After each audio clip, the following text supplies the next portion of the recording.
एकदा एका शेतकऱ्याला एक अंड सापडतं आणि त्याला प्रश्न पडतो, हे अंड कसलं आहे?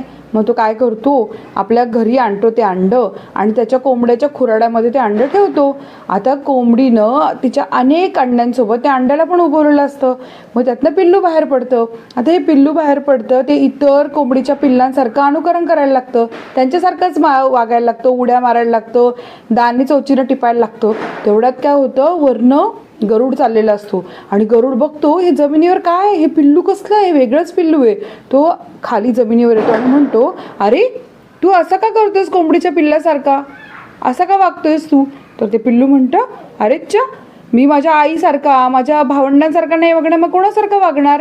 तो म्हणतो, नाही रे, तू तर गरुडाचं पिल्लू आहेस, अरे गरुडासारखा वाग, आकाशामध्ये विहार कर, उंच उड. तो म्हणतो, नाही नाही नाही नाही, माझ्यात नाही ताकद, माझ्या पंखामध्ये ताकद नाही आहे, मी तर अगदी कोंबडीच्या पिल्लासारखाच आहे, मी इतका नाही उडू शकत. तो म्हणतो, अरे खोल तुझे पंख, घे आकाशात भरारी आणि बघ तू किती छान विहार करू शकतो. कसं बसं करू गरुडाने त्याला पटवून दिलं की तू गरुडाचं पिल्लू, त्याला काही विश्वास बसेना. मग तो म्हणतो, चल माझ्यावर उंच कड्यावर आणि फैलाव तुझे पंख, खोल तुझे पंख आणि बघ तुझ्या पंखाची ताकद. मग तो जसा काही पंख फैलावतो आणि आकाशात उंच भरारी घेतो आणि उंच भरारी घेतल्यावरती त्याला कळतं की त्याच्या पंखाची ताकद काय आणि तो आसमंतात आनंदाने विहार करू लागतो. मित्रांनो, तशीच आपल्या प्रत्येकाच्या मनामध्ये गरुड लपलेला आहे.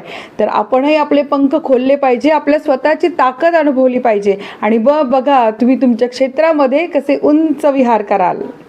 आहे की नाही छान गोष्ट? तुम्हाला आवडली असेल तर मला नक्की कमेंट करून सांगा.